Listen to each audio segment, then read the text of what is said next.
Here we go. 3, 2, 1. Boom! And welcome to the Big Honker Podcast. Let's call this what do we call this episode now? Did you know?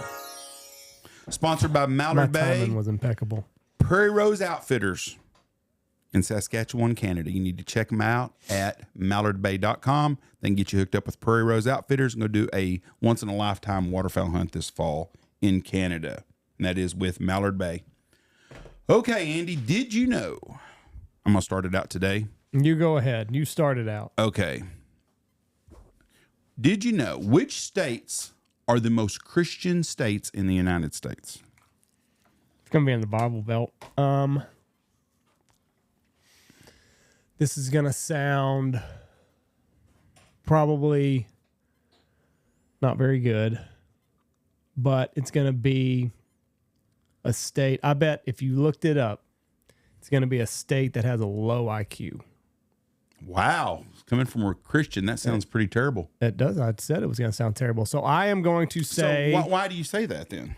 You think dumb people have to be Christians? I feel like the more educated you get, the less you rely on faith, if that makes sense. I'm picking I agree with you 100%. So I'm going to say Kentucky or Alabama. Alabama is number one. Alabama, Mississippi, Tennessee, Arkansas. Not Kentucky. And then West Virginia. Which is Kentucky. Oklahoma, Georgia, North Carolina, and South Carolina. So predominantly SEC football and Christianity run hand in hand. Right. Maybe that's why they you want a good program? Turn to the Lord. God and pigskin. Anyways, those are the 10. Also, there's something else that's very common there too. Basically, they're all red states, including Georgia's a red state. They just done a lot of cheating there, but that's all red states, all ran by Republicans and conservatives. Right. The least would be, we're going to do this. Okay. So the least is going to be a northeast state. Okay. I am going to say Massachusetts. That is the least not Catholic, the least Christian and the most blue percentage of population in the bluest state there probably is, and liberal idiots. New York is the second most, which that's because of New York City, because you get outside of New York City and upstate New York's just like Texas. Okay. Wow. State with the highest IQ, Massachusetts. Yep. Now, New Hampshire, it's Massachusetts, New York, Vermont, Rhode Island, New Hampshire, New Jersey, California, Nevada, Connecticut, Maine, and then Idaho. Now let's see what state has the lowest. Mississippi has the lowest. Or Alabama's number 6. California. That kind of surprises me because California's got all the tech stuff, and I would say the sharpest people in the United States. Now, this is according to datapandas.org. Right. So, I mean, you got a problem with these numbers, take it up with them. Yeah. California, it surprises me because of all the money and the wealth in the Silicon Valley and how smart those people are out there. Because I would say outside of you going to a place that's got a high Asian influence, that area is going to be the highest IQ. Because the smartest people in the world are those people from Vietnam, Thailand. I don't know what you call that. It's not Middle East, but Far East. Asia. That's the smartest people by IQs in the world. So anyways, that was my first part, is the states with the deal. Now I was 2 for 2. By the way, you done really good on that. Let me go to my other one here. What would you say is the most popular dog breed in America? The Lab. No, it's not. That's a bullshit article. It's not. I thought that would have been my guess too. It's the number one selling. Yes, it is the Lab. No, it's not. That is a wrong article. No, this comes from AKC. Then the Lab had to get overtaken this year. Last year it did. And the Labrador was the number one dog for 31 years in a row. Okay. And it's not. So there's a new dog. Is it a big dog? It's not a little ankle biter? No, it's not a shit dog. That's what I refer to as the little dogs. Damn. Golden Retriever then. That's third. What's another cute and cuddly dog? I didn't say it was cute and cuddly. Really? It's not a pit bull. No. It can't be a pit bull. Nope. It'll be my next dog. It'll be the dog that I would have if I didn't have another lab, a bull mastiff. No. Then I don't know. The number 5 one is a poodle. Okay. Number 4 is a German Shepherd. Okay. 3 is a Golden Retriever. 2 is a Labrador Retriever. Number 1, a French Bulldog. I guess I could see that. I can't. I'm not a bulldog guy at all. Right. I don't understand that. I know a lot of people do them. I know they're very, very, very expensive. I think a French Bulldog puppy is $3,000 to $5,000. Yeah, they're expensive. But they have terrible lives too. Their legs are too short for their body, and their noses are too short to get the amount of oxygen that they need. They have terrible lives, and they don't live very long. That's the 5 most popular dog breeds. Huh. Now, my last did you know for this week. And Bulldog took him over. Yep. Wow. And I was really impressed. A guy messaged me yesterday, and he told me his kids listen to this. Oh, okay. Cool. And they try to guess along with what we're doing. So right. I said, well, we try to keep this clean then. Yeah. We've done a really good job on this. I think so. Being more politically correct. Okay. Now, which state? Let me ask you this. I'm trying to figure out how I'm going to put this. We're going to talk about weddings. Okay. How much do you think an average wedding costs? $50,000. No, it's almost, but it's not. It's not $50K? 35. It's like 48. Well, get rounded up. It's not 50, it's 48. That's the most expensive state. By average, it's like 26,000. Which state do you think has the highest wedding cost? California. No. New York. No. No. Mm-mm. Huh. I would say out there just because, I mean...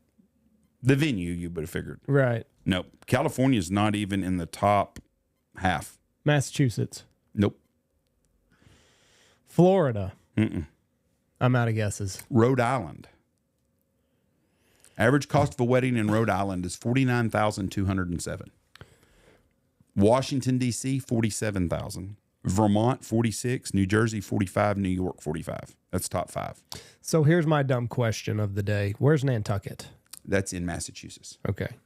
So is Martha's Vineyard. Which is I figured that was like a destination for a lot of people in the city to go have their wedding venue. No, it would be expensive. Nantucket I'm sure Martha's on Vineyard. Nantucket, it probably, or Martha's Vineyard. Martha's Vineyard's more expensive than So Nantucket. that's why I said Massachusetts, No, because I was pretty sure those two places were in Massachusetts, and I was like, where do people go that live in the city? Nantucket. Rhode Island, I can only figure out because in Newport is that blue Right. blood area with all the wealth and shit and all those big homes and stuff. Yeah. Beautiful place. Do you know where the cheapest place to get married in the United States is? Alabama. No. You're just really down on Bama today. New Mexico. Alaska. Well, that makes sense. Nobody's getting married up there. 14,000. South Dakota's next with 15,000. Yeah. Nevada, which I thought would be the cheapest because there's people who can go get married out there for $100. Yeah. And there's more people get married there than anywhere. 17 grand in Nevada. And you can have Elvis Yep. marry you. So that's a deal. Iowa, 17,000. Arkansas, 18,000. Yeah, but we've seen who comes from Iowa. Yep. So Vern Hecker's going to be real happy with you. I was more talking about happy. Yeah, okay. No offense, Vern. Talking about our pheasant guide. Texas was 29,000 and California is 36,000. California's behind Hawaii, Illinois, Puerto Rico, Connecticut, Maine, Massachusetts. Wyoming was number 6, and that really surprised me. Do you know what the most expensive part of the wedding is? Flowers. Wedding venue. Oh. Average about 12,000. Yeah. Catering's next at 10. Band or DJ 2,000 to 7,000. Wedding planner $1,500 to $5,000. I don't know why I said flowers. Yeah, that was pretty stupid. That But was I'll give dumb. you that. Photographer's next. Videographer behind that. Then flowers. What's flowers cost? $2,500 to $6,000. And they're gonna die. Yeah, stupid money to waste. What getting married is a waste of money. not being married, but having a big wedding. Weddings and funerals, biggest waste of money. Take that money, put a down payment on a house, go on a bunch of vacations, do something enjoyable. Because all you're doing is feeding a bunch of fucking freeloaders. Keep it clean, Jeff. We have children listening. I said feeding a bunch of freeloaders. No, you said that word. Did I? Keep it PC. Oh, screw them. Yeah, that's better. Anyways, that's my Did You Know. That is your Did You Know, and we're all smarter for it. So thank you. You're very welcome. Okay. I've got 2. Okay. One's going to sound very, very racist. So There's your precursor. You done made fun of everybody in the Southeast because of their religion and their IQ. So go right Well, ahead. this is going to sound quite racist. Okay. Do you know why Africans, people of African descent, have wide noses? You try to set me up to say something real bad now too. I was going to say getting chased by lions, but that's not it. It's got something to do with science has backed it. I've looked this up because I heard an African American gentleman talking about why African people have wide noses and short curly hair. Has something to do with the oxygen intake. Does not. Okay, well then I'm way off. Go ahead, tell me then. Climate. So, if you look at people that have adapted closer to the equator, you just look at the human race. If you go with the scientific terms, the human race started around Africa, right around the equator. Mesopotamia. Right. So and I'm going to say I mean the human race, we migrated further and further from the equator as human civilization progressed. So what your nose does is it's like your air conditioner basically. So when you live close to the equator, you don't have to heat up the air as it goes to your brain. So you can have a wide nose. As your nose starts to shrink and as you go further and further from the equator, it gets colder and drier. That's why people get bloody noses in the wintertime. So as humans went further and further north and as more time went by, their noses started to shrink because a smaller nostril will disrupt the air more as you breathe in through your nose, and it heats the brain up as it goes to your nose. Conversely, also the hair, your neck is a very important part. You got a lot of arteries in there. That blood's got to stay warm. So as we went further and further north and as more time went by, we started developing longer, stringier hair to heat up our necks and heat up our vital parts here around our neck. So we've evolved, and as we've evolved, our body has changed. We've adapted. Adapted. Right. And that's another thing. So Tucker Carlson was on Rogan, and he had a really interesting point of view. He said, if evolution was real, it wouldn't be a theory anymore. Like when Darwin came about and he put forth his theory of evolution, however many years ago it was, like it would be past a theory by now, but it's still just a theory of evolution. So he says adaptation is definitely real. Evolution, there's a lot of holes in it. So it's kind of changed my thinking on some things. But we did adapt to colder and drier climates by shrinking our nose down and growing straighter hair. Interesting. Did you know? My next did you know, and I've already told you this one, but I'll tell it for the people that weren't at the Pee Wee track meet. Let me find it. A little bit depressing, not gonna lie. This is a little upsetting, but it is facts. So if the next 40 years play out like the last 40 years did, as far as expenses, a new car will cost $136,000. Average rent will be $9,200. Gas per gallon, a gallon of gas will cost you $13.40. The average home price will be $1.8 million, and your average salary will be $103,000. So you're gonna. That doesn't make sense. So the average salary is going to be $100,000 a year. 103. But rent's going to be $110,000 average. Yes. Yeah. We'll somebody's a little off there. It's going to be a lot of homeless. No, that's just if the last 40 years play out in the next 40 years, and all the margins are the same, that's what it's going to be. I don't know how anybody will be able to survive then. They're not going to. Yeah, that's crazy. Nobody's going to have a house. We are screwed. So if I was 18 years old right now, I'd be buying as many houses as I can. Well, that's what one person said. Like if instead of sending your kid to college, like if you've got young kids, instead of sending them to college, buy a house right now and rent it out, take all that money, put it into an account for them. And then when they turn 18, 19, 20, 21, whenever you're comfortable giving it to them, give them the house, give them the money and say, there you go. Yeah, they're set for life. That's interesting.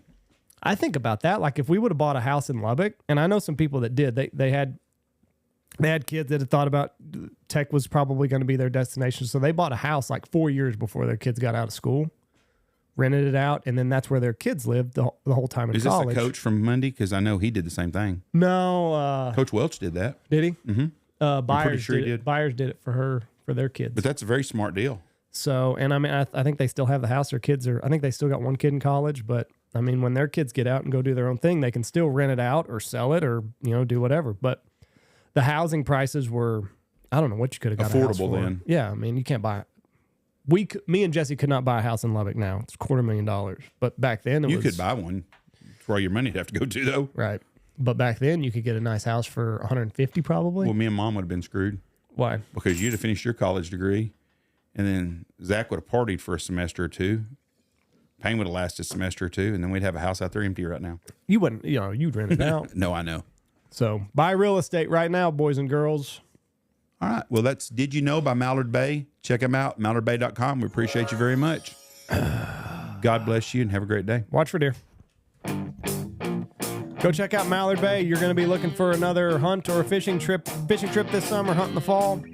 Check out Mallard Bay. They make booking easier and easier. So check them out.